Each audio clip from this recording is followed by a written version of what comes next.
Bonjour à toutes et à tous, je suis ravie, heureuse, comblée d'être avec Émilie Lebrun aujourd'hui. Je suis heureuse de vous la présenter. On va discuter de tous les sujets qui m'animent, qui font que je me réveille tous les matins et que j'ai envie de changer le monde. Bonjour Émilie, comment vas-tu? Eh bien, bonjour Fabienne, et je suis très ravie de t'aider à changer le monde ce matin. Voilà, de bon matin, je suis comme toi pleine d'énergie et très impatiente de partager tout ça. Chouette. Est-ce que tu peux, pour les auditeurs et auditrices, déjà te présenter? Avec grand plaisir. Donc, je suis Émilie Lebrun, je suis la dirigeante cofondatrice de l'agence Foodonit, qui est une agence web spécialisée en WordPress, depuis maintenant déjà 15 ans. Donc, ça commence déjà à dater.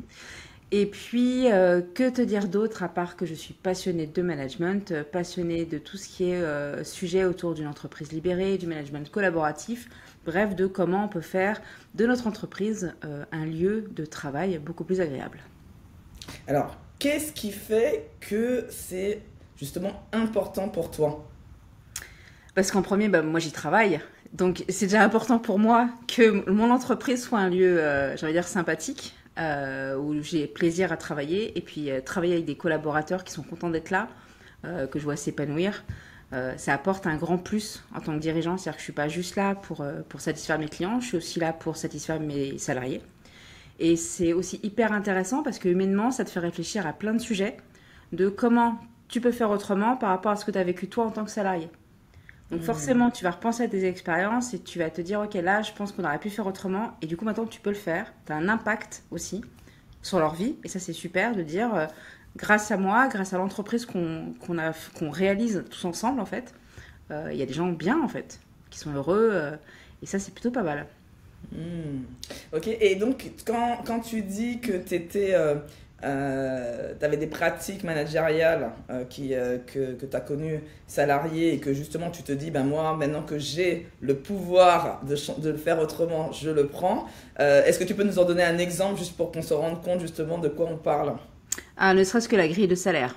Alors ça, c'est le truc le plus génial qu'on a mis en place dans l'agence et qui à chaque fois font que les gens me regardent avec des yeux hyper bizarres quand j'en parle. C'est le fait que la grille de salaire, en tout cas les salaires, soient transparents dans l'agence. Donc globalement, tout le monde sait qui gagne combien, y compris mon salaire. Et du coup, c'est hyper facile de pouvoir parler argent en interne, de pouvoir recruter aussi, parce que du coup, il n'y a pas ce côté de négociation de je suis un homme, j'arrive mieux à me vendre en entretien, du coup, je vais avoir un salaire plus élevé qu'à poste égal une femme, par exemple. Donc je sais que ça, il n'y aura pas le problème dans mon agence. Et je trouve que c'est une façon aussi hyper saine de discuter avec ses salariés des augmentations. De dire, voilà, comment on met en place des augmentations, combien ça coûte, quel est l'impact sur la grille de salaire. Et effectivement, c'est quelque chose que j'ai jamais connu avant. Et au contraire, c'était plutôt la négociation en entretien, la négociation lors du contrat de l'entretien individuel, où chacun y allait un peu du bruit de couloir. Et je pense que ça faisait partie des trucs qui m'énervaient un petit peu. C'est pas pour autant que je l'ai mis tout de suite en place dans l'agence, parce que je savais pas que ça existait en fait. C'est toujours pareil. Quand on sait pas, on fait pas. Mais en tout cas, oui, c'est une des points les plus représentatifs de la transparence qu'il y a dans notre agence en fait. Parce que tout est transparent jusqu'au salaire en fait. D'accord.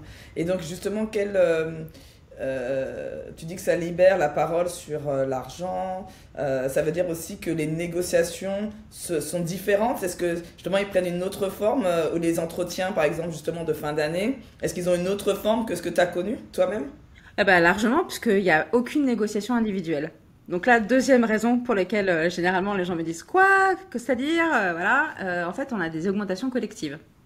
Donc chaque année, en fait, chaque salarié est augmenté parce qu'on considère que chacun fait très bien son travail. Donc il n'y a pas de raison qu'une personne soit plus augmentée qu'une autre. Sauf si elle a plus de responsabilités. Là, bien sûr, elle va changer de poste, donc forcément, elle va changer de rémunération. Mais j'ai envie de dire, c'est la seule condition pour laquelle un individu dans notre collectif aura plus de salaire qu'une autre personne. Donc D'accord. Donc en fait, effectivement, tu alignes les salaires par rapport aux missions et responsabilités, c'est ce que c'est tu dis. ça. Et là où ça change l'entretien individuel, c'est qu'on va plus se préoccuper de vers quoi tu vas aller, quel savoir-faire tu vas acquérir l'année prochaine, qu'est-ce qu'on va mettre en place comme plan de formation pour qu'effectivement, toi, tu puisses monter en compétence sur ces sujets-là et potentiellement bah, changer de poste et être mieux rémunéré par la suite. Mais ça n'a pas que des côtés roses, parce que là, je présente ça en mode, C'est ça ouais, que j'allais te ouais, demander. ouais. J'allais dire, c'est quoi le pendant? Il y a toujours un pendant. Mais il y a deux pendants, parce que effectivement, comment on rémunère plus des salariés qui en font plus? Ça, c'est la question qu'on me pose toujours. Mm, Et du coup, ça entraîne des vraies conversations sur ça veut dire quoi en faire plus? mm, Voilà, parce que est-ce que on doit attendre de nos salariés qu'ils fassent plus que la mission pour laquelle ils sont payés? mm. Et généralement, on sort la carte de oui, mais la personne qui fait plus d'heures, ouais, mais c'est pas parce qu'elle fait plus d'heures que la personne va apporter plus à l'entreprise en fait. De valeur. Exactement. Et là, tu as dit le mot juste, c'est-à-dire qu'on se préoccupe aussi de la valeur qu'apportent les personnes Mm, en fait dans l'entreprise, et ça se mm, traduit pas par des heures de travail. mm. Et Tout à aujourd'hui, fait. Et c'est intéressant parce que ça, c'est un sujet, mais je savais qu'on allait aborder tous les sujets qui m'animent, qui est l'engagement. Qu'est-ce que l'engagement? Est-ce que l'engagement, c'est passer des heures de boulot? Je pense que à peu près tout le monde a compris que ce n'est pas ça, puisqu'on sait que c'est quelque chose de complexe, qui est multidimensionnel, mais un des traits de caractère que j'adore dans l'engagement, c'est celui qui met l'huile dans les rouages. mm, C'est-à-dire que il va, quand j'entends le plus, c'est-à-dire par exemple, il y en a un qui est en difficulté, ben spontanément, il va aller lui donner il va l'aider, il va donner de son temps pour parce qu'il voit que ça peut bloquer le système, ça peut bloquer une vente, ça peut bloquer quelque chose, et donc lui, il va contribuer comme ça. Et c'est cette notion d'engagement, comment on arrive à la valoriser et que c'est pas forcément par de l'argent, ça peut être valorisé autrement, ne serait-ce que par une formation pour monter en compétence pour avoir le poste d'après, ça peut être d'avoir un apprenti aussi qui te permet de dire, bah voilà, tu commences à entrer un peu dans le management et avoir plus d'impact en fait sur d'autres personnes. Donc voilà, c'est vraiment de repenser, je suis tout à fait d'accord avec toi, cette notion de comment on valorise l'engagement des collaborateurs, ils attendent ça, ils se désengagent parce que justement, se sentent pas reconnus quand ils le font, et donc en fait, très rapidement, ils ne le font plus. Donc je pense que c'est un vrai enjeu aujourd'hui. qui est très complexe, parce que quand on a connu que le bâton ou la carotte, Mm. des deux côtés, hein, que ce soit côté salarié ou côté Tout à employeur, fait. le salarié peut aussi avoir le sentiment d'en faire plus, et du coup, bah, il n'a pas plus d'argent. Donc ça veut dire que ce qu'il fait n'est pas reconnu, parce que lui-même n'a Mm. jamais rien connu d'autre en fait. Mm. Et pour nous, pour les managers, c'est vrai qu'on se pose beaucoup de questions, et enfin, c'est de plus en plus des sujets qui sont complexes, de dire comment on va montrer de la reconnaissance à quelqu'un qui effectivement Mm. en fait plus, entre guillemets. Par Mm. quoi ça passe à Woodenit d'en faire plus? Est-ce que ça passe par effectivement les aider ses camarades? Sauf que ça, plein de gens, comme ça fait partie de nos valeurs, le font déjà. On fait de la contribution à WordPress, etc. Donc effectivement, c'est déjà des choses qui sont, j'ai envie de dire, ancrées et qui font. Donc la grosse question, c'est comment chacun peut être satisfait en fait. Mm. Et c'est là qui est aussi, pour aller encore un peu plus loin, c'est aussi quelque chose que je discute pas mal avec mes clients dirigeants, c'est d'aller capter les motivations intrinsèques, les motivations internes de chaque collaborateur. Sauf que le souci, c'est que eux-mêmes souvent ne se connaissent pas suffisamment. Et donc en fait, limite, tu dois devenir toi-même en tant que dirigeant manager un coach Mm. pour pouvoir être capable de poser des questions pour que la personne puisse monter en conscience et elle-même être capable de te dire qu'est-ce qui la motive vraiment, parce que c'est quelque chose qu'on ne fait pas. Ça, c'est le premier point. Le deuxième point, c'est aussi cette notion de rêver. Les gens, on nous a déshabitués, on a décidé que le rêve c'était de l'ordre de l'enfance et on a oublié qu'en fait non, on peut rêver adulte, c'est-à-dire rêver petit, grand, peu importe le rêve, mais en tout cas si c'est quelque chose qui nous anime, qui nous donne envie de nous réveiller le matin, de se dire ben voilà, j'ai envie d'accomplir telle chose et de remettre ça au sein de l'entreprise, cette notion de rêve. Donc il y a des enjeux un peu de transformer aussi les salariés eux-mêmes dans un autre système. Parce que toi, mettons qu'ils viennent d'un système X, ils arrivent chez toi, j'imagine que ça doit vraiment perturber, en fait, en quelque part. Il y a plein de choses qui doivent les perturber. Ça perturbe énormément, et on a déjà dû arrêter malheureusement de travailler avec certains salariés parce qu'ils n'arrivaient pas du tout à se sentir à l'aise. J'ai en mémoire une salariée qui faisait énormément d'heures, qui travaillait tard le soir, qui travaillait le week-end, qui en faisait beaucoup. Et moi, je lui ai expliqué qu'il y avait un problème, en fait, si elle travaillait autant. Et elle a eu vraiment du mal, et jusqu'à la fin, elle n'a jamais compris pourquoi ça ne correspondait pas aux attentes de l'entreprise, en fait. Mm. Voilà. Donc c'est hyper complexe de trouver justement la bonne façon de faire évoluer aussi le salarié dans ce nouveau contexte. Oui. Et je vais rebondir sur ce que tu disais, effectivement, s'autoriser à rêver, s'autoriser à dire que l'entreprise peut être autre chose que ce qu'on a connu, ça peut être Mm. très violent. Parce que tout Mm. le monde, salarié ou manager, hein, n'est pas forcément OK avec ça, parce que c'est un changement qui peut être brutal, de se dire, moi j'ai toujours connu ça, je suis déstabilisée face à un inconnu en fait. Mm. Et on va mettre le mot comme ça, et en plus sur Instagram, tu y vas, libère ton entreprise, on va parler d'entreprise libérée. C'est aussi de montrer que l'entreprise libérée, ça veut pas dire on fait ce qu'on veut, il y a un cadre, et donc c'est plutôt que le cadre est plutôt mouvant et justement englobe les singularités de chacun. Dans cette entreprise libérée, ce qui est intéressant, que j'avais lu pas mal de personnes justement qui sont passées, qui ont récupéré une entreprise pas libérée et qu'ils ont transformée en entreprise libérée, ils disaient clairement qu'il y avait un pourcentage de personnes qui démissionnaient après. Mm. Important. Parce qu'ils n'arrivaient pas, surtout à la direction, parce que, à la rigueur, les salariés, bizarrement, avaient plus de facilité à passer le cap, finalement, que les dirigeants de l'entreprise. Et donc, beaucoup de dirigeants démissionnaient et qui embauchaient des personnes qui étaient à même d'intégrer cette façon de faire, parce que ça nous demande un changement de mindset et d'être qui est radicalement différent. Donc si c'est notre capacité à changer et puis notre capacité à remettre en question toutes nos croyances.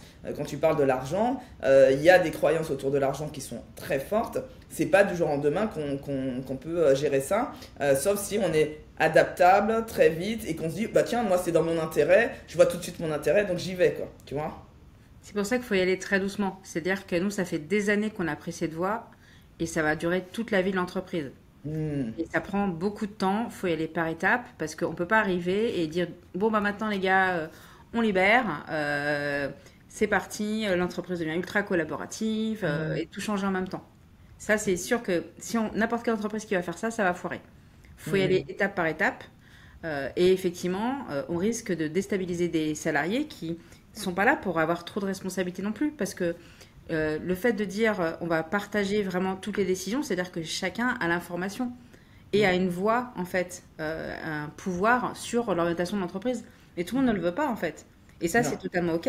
On a des développeurs qui ont comme envie d'être de meilleurs développeurs demain. Ils n'ont pas forcément comme envie de piloter l'entreprise. Hmm. Et ça, il faut aussi l'accepter. Et c'est pour ça que dans la réflexion de comment on libère son entreprise, c'est pas il y a un modèle et on l'applique. C'est Hmm. qu'est-ce qu'on a envie de libérer, par quoi ça va passer, qui va être concerné. Et en tout cas, faut déjà que nous, dirigeants, on soit convaincus de vers où on veut aller en fait. Hmm. Voilà. Mais c'est la mission d'une vie, hein. Ça prend toute une vie de libérer son entreprise, c'est sans fin. Et quand je regarde d'autres entreprises, j'ai l'impression que la mienne est hyper pyramidale et hyper à l'ancienne. Donc voilà, ça prend du temps et chaque entreprise aussi va être différente dans la façon dont elle applique cette libération. C'est comme le télétravail, il y a plein de modèles différents. La Hmm. flexibilité du travail, il y a plein de modèles différents. Il y a la semaine de 4 jours et demi, 5 jours, enfin, il y a plein de flexibilités différentes. La libération. Et c'est là que je te rejoins, c'est-à-dire que c'est vraiment aussi quelque chose que lequel moi ça devient un combat en fait en quelque part, c'est cette notion de il n'y a pas de méthode en fait clé en main pour créer une culture d'entreprise, pour créer une façon de faire, une façon de manager. Parce que c'est à l'image du dirigeant, déjà au départ, et son enjeu pour le dirigeant, c'est que ça devienne quelque chose qui soit tellement présent dans l'entreprise que même s'il part, ça continue. Et ça, c'est l'enjeu des dirigeants d'aujourd'hui parce que tous ceux qui ont libéré des entreprises et qui sont partis soit pour des raisons d'aller dans une autre boîte ou tout simplement parce qu'ils sont partis à la retraite, ben, en fait, il y en a beaucoup qui sont revenus en arrière. Ça n'a pas résisté, en fait, le système. Donc, maintenant, c'est comment faire pour que ça soit vraiment infusé et que ça soit vraiment culturel dans l'entreprise et que ça ne dépende plus, à un moment donné, du dirigeant. Mm, tout à fait. Et c'est là où il faut beaucoup documenter, beaucoup intégrer ses collaborateurs dans cette réflexion. Exactement. Et c'est pour ça que ça prend du temps. Et donc, alors, on va passer justement maintenant à toi, un peu plus focus sur toi, parce que ça veut dire, si jamais on imagine que l'entreprise on la libère, clairement que le dirigeant s'est libéré. Sinon, c'est pas possible. Donc, de quoi t'es-tu libéré, Alors, Émilie? énormément de choses. Et je m'en suis pas rendu compte tout de suite, en fait. C'est ça qui est assez intéressant. Je me suis déjà libérée de la contrainte d'être forcément présente pour adresser tous les sujets. C'est-à-dire qu'aujourd'hui, il y a très peu de choses qui passent par moi. J'ai beaucoup délégué de responsabilités, j'ai beaucoup délégué à mes équipes la partie opérationnelle. Ce qui fait qu'aujourd'hui, je le fais pas, mais je pourrais ne plus être là et l'entreprise tourne toute seule. Donc ça, c'était déjà un premier objectif que j'avais pas forcément identifié. J'avais des rêves d'entrepreneur quand on discutait avec des amis start-upers en disant voilà, dans 10 ans, je voudrais être à la retraite, etc. Et en fait, moi, ma retraite, c'est ça en fait. C'est de dire que mon entreprise tourne toute seule. Ce qui ne veut pas dire que je ne fais pas de management, parce que j'en fais. Je suis effectivement plus aujourd'hui un coach auprès de mes équipes. Je fais attention côté, bien sûr, finance, côté trésorerie, bien sûr, j'ai toujours un œil dessus. J'accompagne le reste de l'entreprise pour que ça soit bien organisé, pour qu'on continue notre transformation, pour qu'on continue notre évolution. Mais je suis plus du tout dans l'opérationnel. Et effectivement, du coup, je me suis libérée de ça. Ce qui fait que j'ai maintenant beaucoup de temps à côté pour raconter tout ça, pour expliquer tout ça, pour participer à des podcasts, par exemple, avec toi. Donc, je me suis aussi libérée de n'avoir qu'une seule activité. Donc, maintenant, j'ai du temps pour entreprendre d'autres choses. On a lancé l'académie, par exemple, la Woodonite Academy cette année. J'ai pu le faire parce que j'ai le temps de le faire, en fait. Voilà. À côté de ça, je donne des conférences. Voilà, je passe du temps énormément ailleurs que dans mon entreprise parce que j'ai justement libéré pas mal de choses en fait et pas mal délégué. D'accord.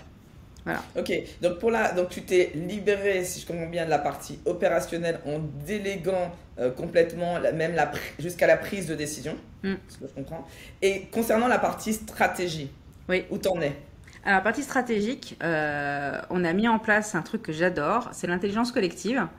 Savoir que je ne porte plus seule la stratégie de l'entreprise, on est 5 à la porter.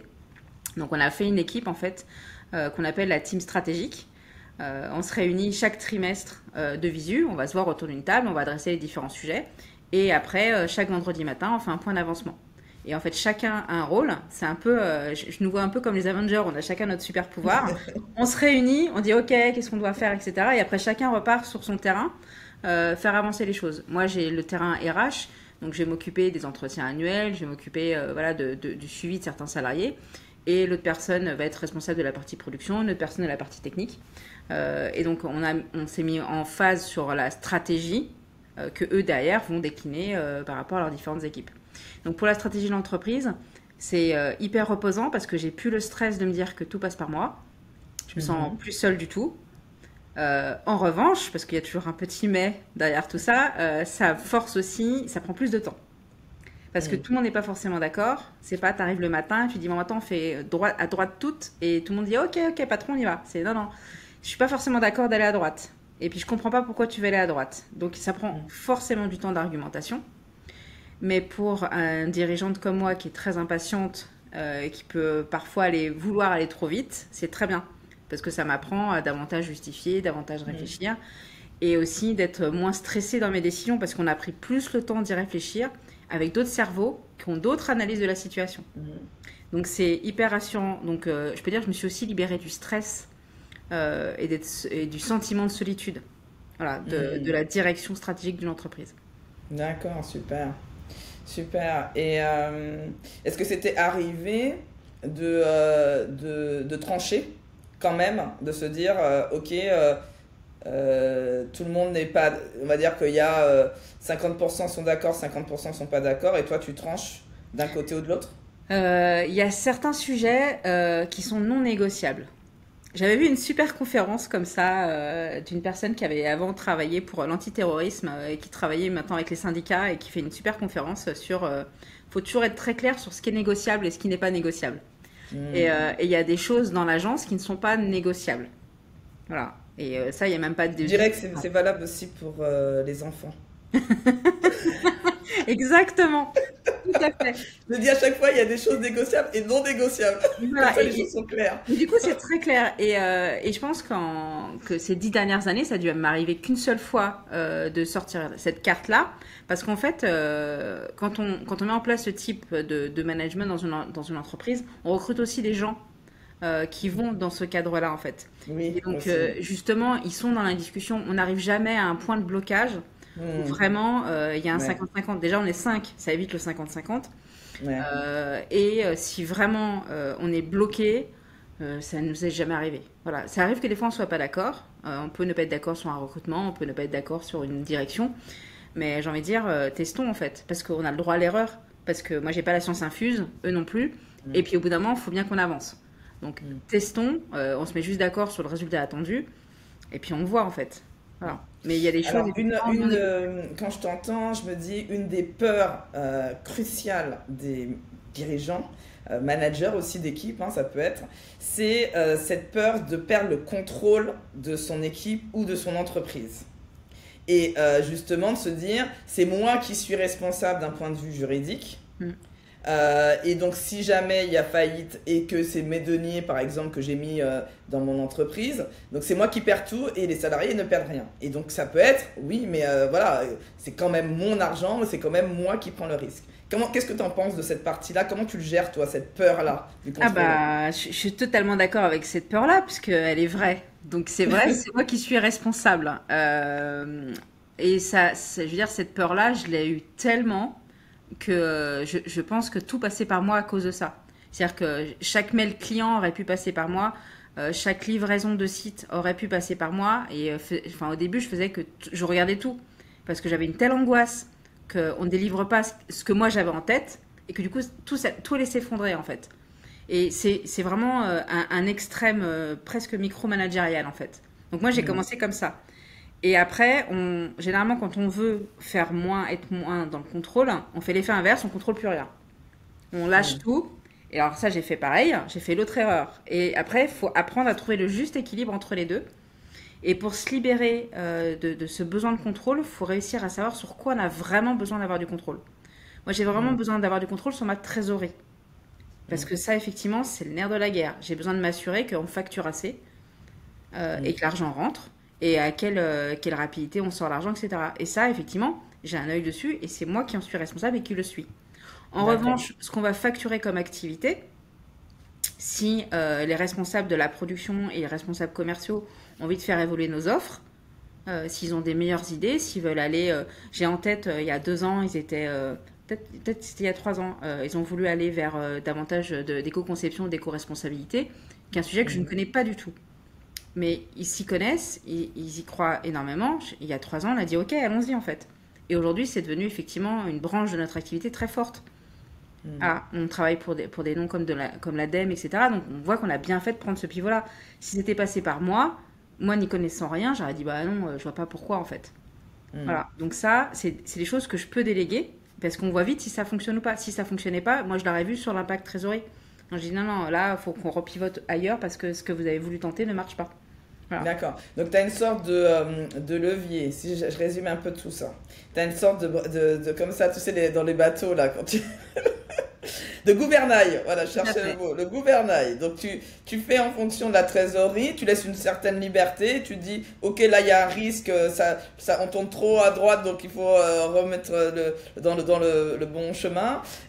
Parce que tu autorises aussi l'erreur, tu autorises aussi d'oser en fait, de tester, de tester. Et ce qui est intéressant, c'est quand dans l'intelligence collective que moi j'aime, je prône énormément l'intelligence collective, qui est pas facile à mettre en œuvre, hein, parce que il faut savoir écouter, il faut savoir se remettre en question, bon, bref, c'est assez complexe et c'est pour ça que tout le monde n'y va pas, parce que c'est pas parce que les gens veulent pas, c'est juste Mhm. parce que c'est pas facile. C'est que tout le monde a des vies Mhm. en dehors et tout le monde a des passions. Et d'autoriser aussi les gens à justement ne pas être 100% dans l'entreprise, ça veut dire qu'ils vont s'intéresser aussi à d'autres choses que toi-même tu ne vas pas, comme tu dis, l'éco-conception par exemple, ça, ils vont s'intéresser à ça, ils vont regarder peut-être un peu plus sur Instagram des sujets sur ça, ils vont regarder sur YouTube des sujets sur ça, et ils vont devenir, entre guillemets, sans le savoir, des experts de ce domaine, qu'ils emmènent directement dans l'entreprise. Donc en fait, il y a tout intérêt, d'ailleurs des entreprises certaines font ça, de dire 20% de leur temps des salariés sont alloués sur des projets hors entreprise, parce qu'ils ont compris que ces personnes-là, parce qu'ils ont choisi aussi des gens qui sont dans ce mindset, comme tu disais tout à l'heure, dans le choix des personnes, mais ils veulent apprendre, ils savent se nourrir, et donc ils vont élargir leurs connaissances, ils vont même accroître leurs compétences en dehors de l'entreprise, et tout ça est bénéfique pour l'entreprise. Est-ce que toi, tu as eu justement, à part, tu as parlé un peu de l'éco-conception, mais justement cette expérience de personnes qui avaient une passion, quelque chose, et qui l'a intégré dans l'entreprise? On en a plusieurs. On a un passionné, j'ai immédiatement en tête Eddy, qui est un passionné de radio et qui a voulu lancer un podcast. Et on s'est dit, bah tiens, pourquoi pas un podcast? Et au départ, c'était vraiment en mode, il s'amusait, et aujourd'hui, c'est devenu un rendez-vous régulier. C'est-à-dire que c'est devenu un vrai outil d'acquisition, de partage de notre savoir-faire. Donc c'est vraiment parti de venez on s'amuse à un outil vraiment plus dans l'entreprise. Pareil, aujourd'hui maintenant on fait de plus en plus de vidéos parce que à côté on aime faire des vidéos, et on se met à en faire justement pour notre agence. Et des idées comme ça, il y en a plein, et c'est pour ça que effectivement au-delà du côté trésorerie financier, la valeur de l'entreprise, c'est aussi ses collaborateurs et comment on construit en fait l'entreprise avec eux. Et le fait de leur laisser justement cette porte d'entrée pour leurs idées va faire qu'on va faire grandir l'entreprise en fait, et l'entreprise va prendre le chemin qu'on va prendre avec eux. Voilà. Et ça c'est je rebondis sur ça parce que là tu m'as mis un truc dans la tête que j'avais pas forcément pris conscience, et de temps en temps je me suis dit mais oui Fabienne, quand on évalue la valeur d'une entreprise, parce que si demain par exemple tu veux revendre ton entreprise, on parle souvent de l'aspect financier, la trésorerie, les clients, etc. Est-ce qu'on parle véritablement de la valeur humaine? Et là je suis en train de me dire, mais je pense que ce n'est pas intégré dans la valeur de l'entreprise. Je sais pas si Ah mais alors pas du tout. Et c'est pour ça que c'est très compliqué quand tu es dirigeant et que tu discutes avec d'autres dirigeants. Parce que la première question qu'on te pose, c'est jamais est-ce que tes salariés sont contents ou est-ce que tu es content de tes salariés. C'est combien tu fais de chiffre d'affaires, c'est quoi ta marge, c'est quoi tes bénéfices. Et plein de personnes avec qui je discute m'expliquent que mon entreprise, comme on fait du service, ça vaut rien quoi. Et, ok, par rapport à une start-up qui a un produit avec du récurrent, tout ça. Et je dis, mais c'est intéressant votre point de vue parce que moi, j'ai pas l'impression que mon entreprise ne vaut rien. Et le premier sujet, ma première source de fierté, c'est effectivement de nourrir 25 personnes et de faire en sorte que ces personnes-là s'épanouissent et sont bien. Et c'est déjà chouette en fait. Mais moi, je pense qu'au-delà de ça, Émilie, je pense que c'est parce qu'il y a des gens qui a de la croissance. C'est-à-dire que tu vires tout le monde, tu remplaces par des gens. En fait, c'est plus des robots en fait dans les entreprises. Donc ces gens-là, ils ont une valeur ajoutée qui est claire.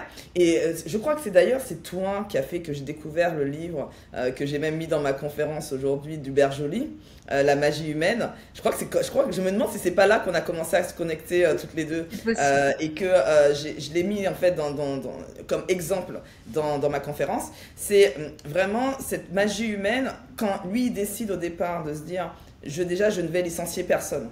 Et en considérant que la valeur la plus forte de l'entreprise, c'est l'humain, c'est les gens, ce sont les gens. Et donc, il va tout miser dessus. D'où aussi, donc lui, il est parti, mais c'est quand même une grosse entreprise, parce qu'il y a quand même 125 000 salariés, donc c'est quand même un autre bateau. Mais en tout cas, il est parti quand même sur donner de l'autonomie, la responsabilité, la confiance, tout ça dans cette entreprise-là, Best Buy.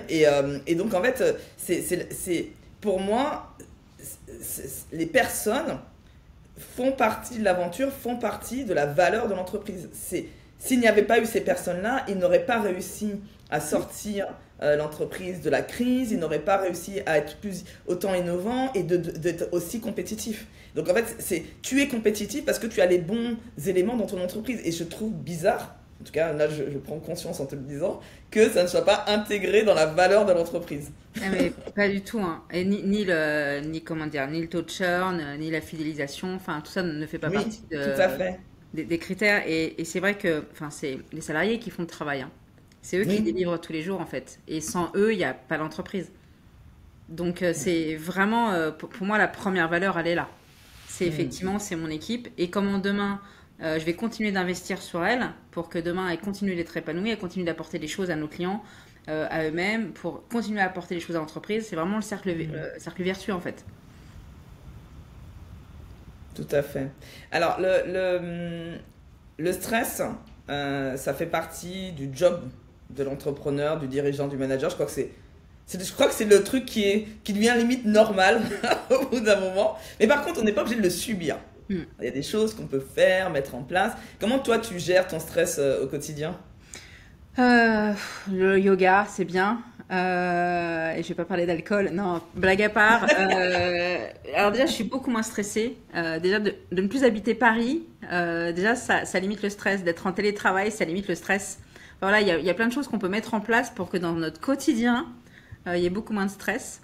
Donc, Euh, tu préserves, tu as mis des actions sur le cadre, l'environnement. voilà, le premier point, c'est le cadre. Voilà. Mm. Et c'est aussi identifier ce qui va nous stresser.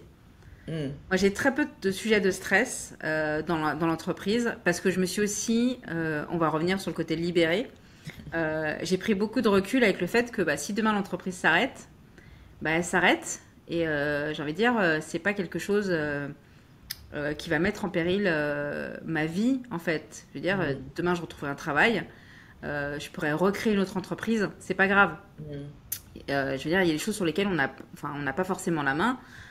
Et si du jour au lendemain, j'en sais rien, il n'y a plus d'internet, il n'y a plus besoin de site internet, bah, c'est pas grave, on fera des pizzas. On en rigole souvent dans l'agence en disant c'est pas grave, on ouvrira une pizzeria parce que la pizzeria est un restaurant extrêmement L'essentiel, c'est qu'on rentable. reste ensemble. Mais voilà, l'essentiel c'est qu'on reste ensemble et la pizzeria a une marge. Enfin, bref, avec les pâtes et tout, Non, c'est un c'est vrai, non, mais business c'est hallucinant d'ailleurs. hallucinant. Et non, je pense que la crêperie bat maintenant la pizza. Mais Ah oui, c'est vrai, t'as raison. il y a des business beaucoup plus malins que la création de sites. Et il y a ça aussi où des fois avec moi l'associé me dit mais arrête de te dire que c'est pas grave si la boîte ferme. Je fais mais en fait je m'en suis libérée. Parce que sinon, j'étais tout le temps en train de me dire faut pas qu'on prenne telle décision sinon on risque de perdre la boîte. Ou faut pas qu'on fasse ça parce qu'on risque de perdre la boîte. Alors que quand on lance la boîte, on se pose pas toutes ces questions-là. On prend beaucoup plus de risques. Et dès qu'on l'a, on commence à stresser dès qu'on va faire un pas à gauche, un pas à droite, que tout s'arrête. Ouais, Ça, c'est un mais conseil c'est paralysant en fait. qui est très souvent donné, mais qui est peut-être pas bien entendu, en dev perso pour le coup, de justement se détacher même de l'argent par exemple, et de s'imaginer que demain on l'a plus. Mm. Parce que ça permet de s'en libérer et de se dire ok, mettons que demain mon entreprise elle est plus là, ben comme tu dis, soit je monte une autre entreprise, soit je redeviens salarié, et de justement en visualisant ça, de se dire, de ressentir que ce n'est pas un problème. Tant qu'on sent que c'est un problème, et que ça nous fait peur ou que ça nous met mal à l'aise ou quoi que ce soit, ben en fait ça va être difficile. Donc s'il y a un travail à faire, c'est de travailler sur cette partie-là. Et ce qui est intéressant aussi que j'aime bien, que j'ai observé chez mes clients, c'est quand on commence à créer sa boîte, souvent on dit c'est mon bébé. J'entends beaucoup ce petit mot. C'est mon bébé. Moi, je me suis très vite dit que c'était pas mon bébé parce que vu que j'ai coaché très vite ce type de personnes, j'ai vu que c'était un problème. Donc, je me suis dit, ça, je vais pas le faire. Ça m'évite quelques erreurs. Donc, merci à mes clients pour ça. Et donc, en fait, donc quand c'est notre bébé, on est fusionnel. Logiquement. Et donc, en fait, on a besoin de notre bébé et notre bébé a besoin de nous. Voilà. Et donc là, une des choses qu'on fait dans l'accompagnement, c'est justement de défusionner pour que je redevienne moi une personne et que l'entité soit une personne. On considère l'entreprise comme une personne, mais on les sépare. Il y a l'entreprise et il y a moi. Et ça c'est vraiment un game changer. Donc c'est pas juste en le disant que ça marche. Hein. On lâche des croyances, on lâche des choses entre temps, mais c'est juste pour donner une idée je pense qu'on n'a pas forcément conscience de ça. Et ça marche avec l'autonomie. C'est-à-dire que plus nous-mêmes, on va être autonomes dans notre façon, parce qu'on parle souvent de l'autonomie des collaborateurs, mais nous-mêmes, nous évoluons dans notre autonomie de dirigeants. Et donc, c'est au début, on est un bébé entrepreneur. Après, on devient on commence à être enfant de 2 ans, on commence à savoir se débrouiller tout seul, mais on fait quelques erreurs. Et puis après, on est ce qu'on appelle indépendant. Là, on commence à prendre des décisions un peu casse-gueule. Donc là, mais par contre, ça roule. Et l'étape dernière, c'est de se dire, ok, ça y est, je suis pleinement dirigeant. Et je suis ce qu'on appelle autonome dans mon leadership, dans ma façon d'être, dans ce que j'ai envie, de ma vision, de là où je veux aller, etc. Donc voilà, c'est un peu pour donner un peu le processus que chacun passe et qu'on doit passer par là et c'est ok en fait. Complètement, parce qu'il y a 10 ans, j'aurais pas tenu du tout le même discours, forcément. C'est vraiment un apprentissage et aussi réussir à identifier ce dont on va avoir besoin pour libérer ce stress et se sentir plus autonome. Il y a un conseil qu'on donne souvent aux personnes qui se lancent dans leur business, c'est d'avoir 6 mois de salaire de côté. Comme ça, si jamais il se passe quoi que ce soit, ils ont ça. Moi, c'est une des techniques que j'ai utilisées pour me dire, voilà, si demain la boîte s'arrête, je sais que j'ai ce matelas-là. Parce que mes salariés, ils ont les assurances chômage que moi, j'ai pas. Bien sûr. Voilà. Et puis même moi, ça me rassure de me dire, si demain ça s'arrête, j'ai quelque chose en fait. J'ai pas rien du tout. Voilà. Et il y a parce qu'il y a ce risque, il y a cette notion-là aussi pour les dirigeants que nous n'avons pas d'aide. Dès lors que nous vendons notre entreprise, déjà c'est difficile de liquider une entreprise, mais en plus nous ne sommes pas accompagnés ni aidés après cette expérience. Et ça c'est quand même pour moi un problème, parce que quand même on essaie de créer de la valeur et en fait on n'est pas soutenu par l'État si jamais ça ne marche pas, surtout après X années, tu vois, parce qu'il y a des gens qui ont un peu de 10, 15 ans, 20 ans, je trouve ça un peu... J'espère que ça va changer, en tout cas. Alors, tu as eu besoin, clairement, pour accomplir tout ça, merveilleusement. Hein. On se le dit, ouais, quand même. Courageuse. Non, mais quand même, il faut se le dire. Mais c'est du courage pour faire ça. Pour oser faire tout ça, toute seule en plus, je trouve ça formidable. Mais par contre, ça nécessite de se transformer et de devenir un leader avec ce type d'organisation. Est-ce que tu peux me dire quels sont les changements que tu as trouvés faciles à faire, quels sont qui ont été difficiles, et si par exemple pour ceux qui ont été difficiles, tu t'es aidé ou tu as été accompagné pour passer certains caps? Alors, c'est très, très, très, très, très difficile de réussir à avoir du recul sur tout ça. Parce que toi, tu me demandes est-ce que je suis une leaduse. Voilà. Oui. Alors, je définis. Voilà. Je définis pour être très important toujours dans la communication clé, c'est de se donner les définitions pour être sûr qu'on a le même cadre de référence. Très important. Donc, un leader, pour moi, c'est quelqu'un qui a envie d'avoir de l'impact. Point. D'accord? Bien évidemment, il faut que cet impact, parce que dans le monde réel, qu'il soit positif. je préfère préciser, parce que c'est jamais. Tu fais bien. Précisons, soyons précis. Donc pour moi, c'est ça un leader, et d'où le fait, par exemple, que je dis, il y a certains leaders qui sont très connus, qui ont une grande notoriété sur les réseaux sociaux, qu'on considère comme des leaders. Moi, je ne les considère pas comme des leaders. Souvent, les leaders que je trouve les plus leaders, c'est les gens qu'on ne voit pas, bizarrement. Parce que ce sont des gens qui font et qui œuvrent pour vraiment changer les choses. Tu vois, c'est pas juste je fais du bien à mon ego. Tu vois, donc voilà. Pour moi, c'est ça un leader. Donc tu te sens pas concerné? Non, c'est bon, ça va. Alors du coup, je vais essayer de pas remonter trop loin. Voilà. Non, alors en fait, il y a plusieurs choses qui ont eu un impact. En tout cas, il y a quelque chose déjà d'assez fort chez moi, qui est que je ne veux jamais faire comme tout le monde, et qu'il y a forcément un moyen de faire autrement. Voilà, ça c'est une sorte de vision, une croyance que tu veux, qui m'a toujours portée, qui fait que dès que j'ai entrepris quelque chose, j'ai toujours voulu faire autrement. D'accord. Quand j'étais salariée, j'avais pas le choix, il fallait que je rentre dans le moule, mais je me disais toujours, non mais ouais, à côté je vais faire une boîte, à côté je vais faire autrement, parce que votre monde là, j'en veux pas, et il y a forcément moyen de faire plus malin, plus intelligent, plus La remise humain. en question, c'est une sorte de remise en question permanente, c'est ça? Tout le temps. Et sachant que j'ai grandi dans les années 80 où je passais beaucoup de temps au cinéma, beaucoup de temps devant des séries où justement il y avait ce modèle un peu américain où il y a toujours ce film et je l'ai revu il y a pas longtemps. Moi, il y a un des films qui m'a beaucoup marqué. J'étais vraiment très jeune parce que c'était en 88, qui s'appelle Cocktail avec Tom Cruise. Ah, mais toi, je connais Alors, pas. alors, c'est très rigolo parce que si tu regardes sur les plateformes, ce film est considéré comme une comédie romantique. J'adore, c'est énorme. Et en fait, c'est l'histoire de quelqu'un qui revient de son service militaire et qui a envie de monter sa boîte. Et donc, du coup, eh ben, il va à New York parce que c'est là où tout se passe. Et dans le bus, pardon, il est en train de lire un bouquin de comment je vais transformer une idée en millions de dollars. Donc, tu vois vraiment Ouais, le gars qui est un bon modèle de je veux être entrepreneur, je vais réussir. Et ouais. il arrive dans le bar de son oncle et son oncle lui dit non mais arrête de rêver hein. Pour réussir dans le travail il faut être le premier arrivé, le dernier parti, il faut te donner toute ta vie quoi. Et il dit non mais moi je veux m'amuser. Et en fait son idée d'entreprise ça va être de faire un bar à cocktail en fait. Et donc il va dans toutes les écoles, tout le monde lui dit non mais ça marchera jamais ton truc, c'est totalement utopique, voilà. Et il y a tout ce... Quand j'ai vu ce film, je me dis mais en fait on peut avoir une vraie croyance. Et bien sûr à la fin du film il a son bar, ça cartonne, enfin tout va bien, voilà. Bien évidemment, c'est Bien américain, évidemment, quoi. c'est un film américain. Et je me suis dit, du coup, ouais, on peut faire un truc, on peut s'amuser, on peut avoir une vraie vision et le concrétiser en fait. Et je Hmm. pense que ça m'a toujours aidé à dire, on peut faire autrement. Et allons-y en fait, faut y croire, faut croire à son rêve, ce que tu disais un peu. Je pense que depuis 88, j'ai ça déjà en tête qui m'aide à sûrement alimenter mon côté un peu leadership. Voilà. D'accord.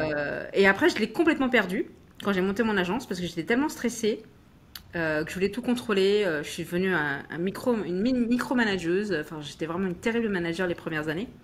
Et ça m'a pris beaucoup de temps pour retrouver justement cette envie, cette liberté, cette passion, enfin tout ce qui vient plus du cœur en fait et un peu moins de la tête.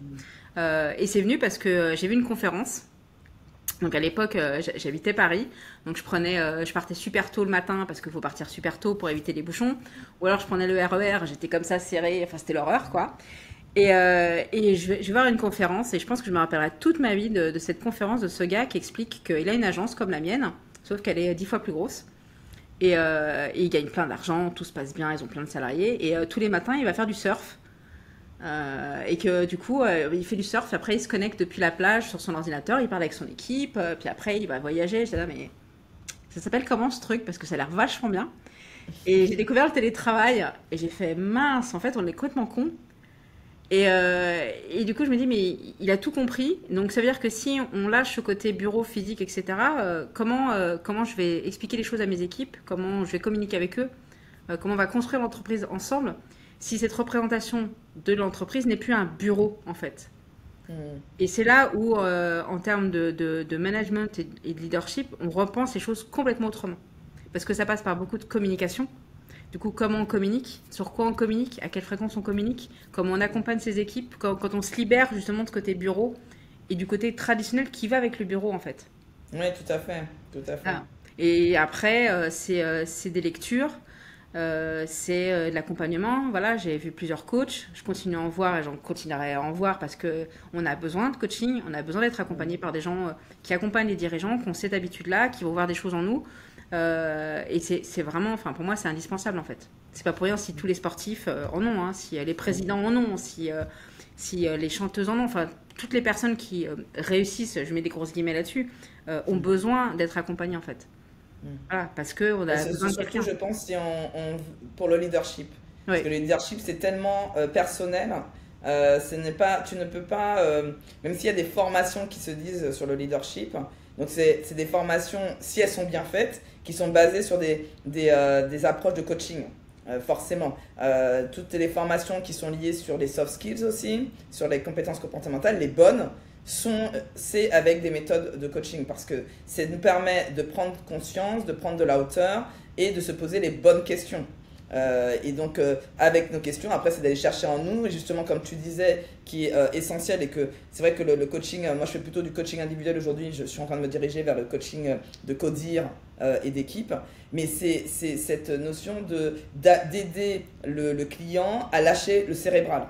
Parce que nous sommes, merci Monsieur Descartes, grâce à Monsieur Descartes, nous sommes dans la tête et nous pensons que nous sommes nos pensées. Donc, la première chose à faire, c'est déjà de déconnecter, d'enlever cette croyance déjà, et après de déconnecter notre mental et d'aller chercher notre cœur. oui, Et puis si après, l'étape d'après, c'est d'aller chercher nos tripes, c'est-à-dire pour aller chercher l'énergie créative, l'énergie qui nous pousse à aller plus loin, à nous surpasser, etc.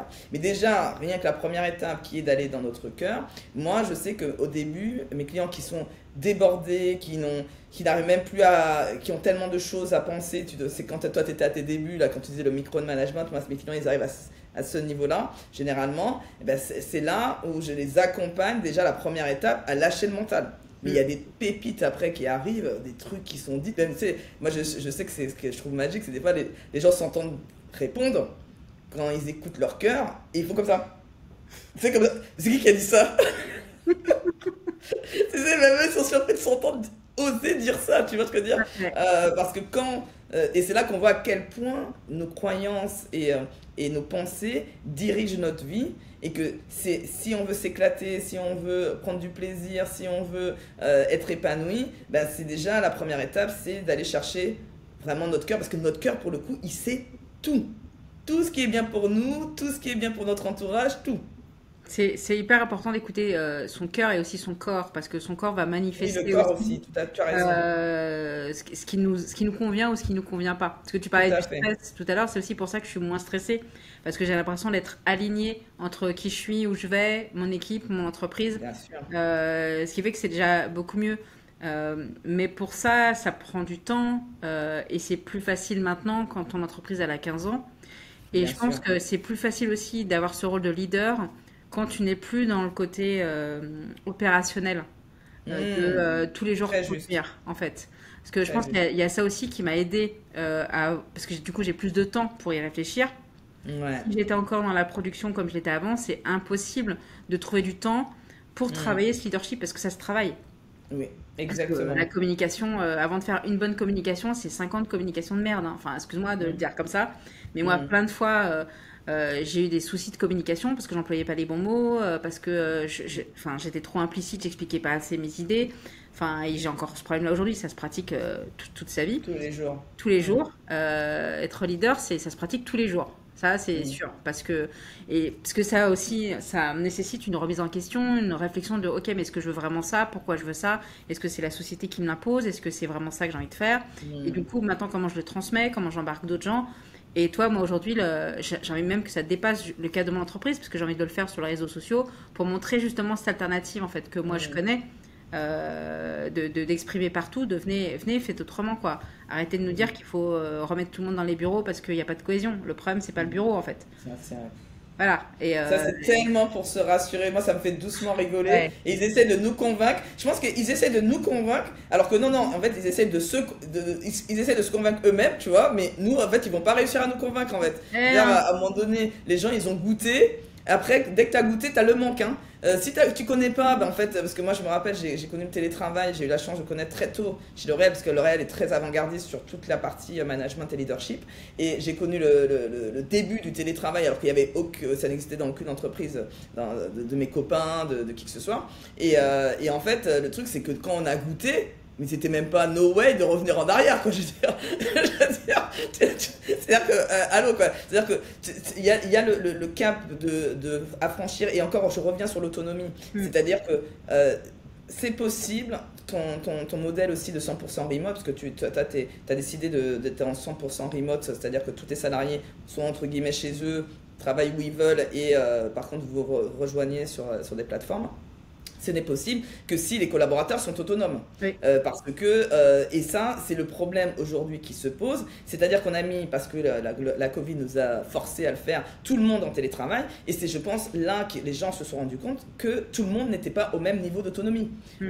Et donc, plutôt que de se dire, mais comment on accompagne les personnes qui n'arrivent pas à travailler à distance à le faire. Donc il y a quelques formations, moi j'ai eu l'occasion de faire une formation comme ça, donc je sais que ça existe, mais c'est pas la majorité. On dit bah non, c'est le dispositif qui est pas bon, tu vois. Donc non, en fait déjà identifions où est bien le problème et mettons les outils au bon endroit, en fait, tu vois. C'est parce que clairement ce n'est pas facile de travailler à distance, et encore plus de 100% du temps, parce que il y a des gens qui aiment être en contact avec des gens, donc ce modèle-là n'est pas aussi possible pour tout le monde. Et c'est aussi Ok. l'accepter. Et qu'il y a des gens, par exemple, qui veulent être 100% avec des collègues parce qu'ils aiment bien, ils vont travailler déjà pour l'ambiance avant même du boulot, Mm. tu vois. Et donc, eux, c'est normal qu'ils aient besoin de ça. Donc, en fait, il faut différentes structures, mais il ne faut pas que ça soit pour contrôler. Il faut que ça soit juste parce que le dirigeant, lui aussi, il aime quand tout le monde est autour de lui, l'intelligence collective, qu'il a envie de... Voilà, c'est ça. C'est important. Ok, alors on arrive, on peut en parler pendant des heures encore. Hein, j'ai pas, je suis lancé là, je suis parti, mais on va quand même s'arrêter ici avec la dernière question pour toi. Ah, C'est the last one but not least. Si tu avais 1 milliard d'euros, 1 milliard, hein, d'accord? Tu l'imagines, tu visualises 1 milliard d'euros sur ton compte en banque. ouais. Que que ferais-tu pour changer le monde? Pouf. On a combien de temps là? Parce que il y a tellement de choses à changer dans le monde. Qu'est-ce qui est le truc qui, pour toi, est crucial? Chacun a aussi son combat, tu vois.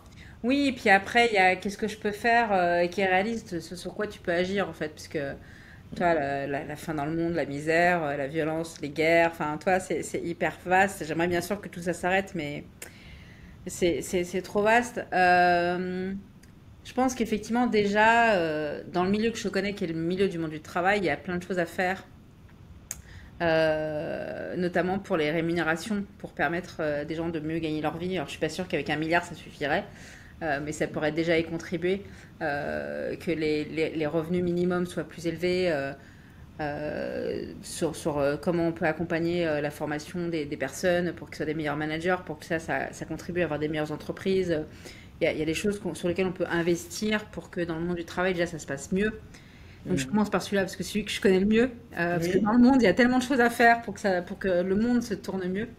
Euh, mais ta question, elle est hyper intéressante parce que je m'étais posé la question avec un zéro de moins en me disant si j'ai 1 million sur mon compte, est-ce que j'arrête de travailler? Mhm. Et je me dis non, non, le premier truc que je fais, c'est que j'augmente mon équipe et on fait d'autres projets et on s'amuse en fait. Parce que je trouve que le côté construction et impact sur la vie des gens peut passer par là et on peut déjà construire des belles choses ensemble et si j'avais plus d'argent, ils gagneraient mieux leur vie aussi. Enfin, il y a ça. Enfin, c'est Mhm. voilà. Putain, j'ai Cyril du coup qui est d'accord. Cyril qui commande derrière. Merci Cyril, je t'ai rien demandé, mais ok. Je pense que Cyril est d'accord.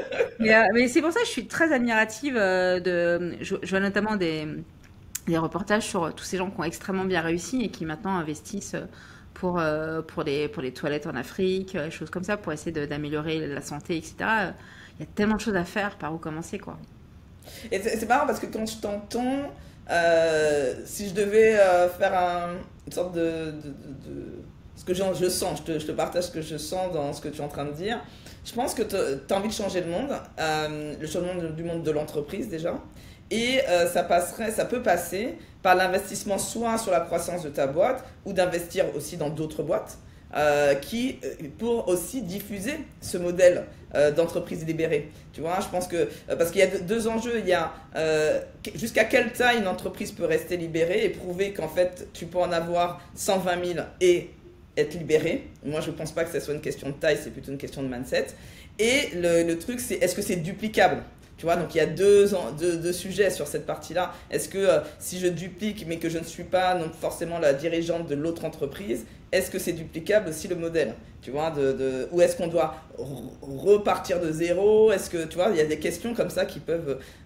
et plus on aura, et c'est comme tous les rôles modèles, plus on aura des rôles modèles, mais là, ça sera des rôles entreprises, des rôles modèles entreprises, et plus en fait les gens vont y croire, parce que c'est ce que les gens ont besoin aujourd'hui, c'est d'y croire, parce que je pense qu'ils se disent que c'est perdu d'avance. La génération Z, elle est quand même assez défaitiste par rapport à plein de choses parce qu'elle trouve qu'on ne prend pas les enjeux environnementaux au sérieux, on ne prend pas la mesure de tout ce qui est en train de se passer au sérieux. Mais c'est parce qu'on va aussi mettre en lumière plein d'initiatives qui marchent et qui ont du succès qu'on va aussi changer le monde. Hmm.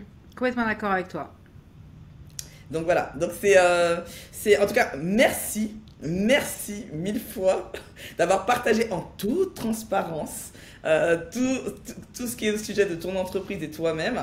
Et puis donc, j'espère à très bientôt. Peut-être qu'on fera un autre épisode, qui sait, Avec grand plaisir. pour voir la suite aussi de ton aventure. Est-ce que si tu as un dernier mot à dire ou un petit conseil que tu auras envie de dire Le principal conseil, c'est effectivement écoutez-vous. Il y a plein d'alternatives qui existent. Sortez, discutez, échangez. Vous allez voir qu'il y a plein d'autres modèles que ceux qu'on vous impose. Il faut y croire et il faut effectivement juste se faire confiance. Voilà. Ok, merci infiniment. Donc, je vous dis à très très bientôt avec une nouvelle invitée ou nouveau invité.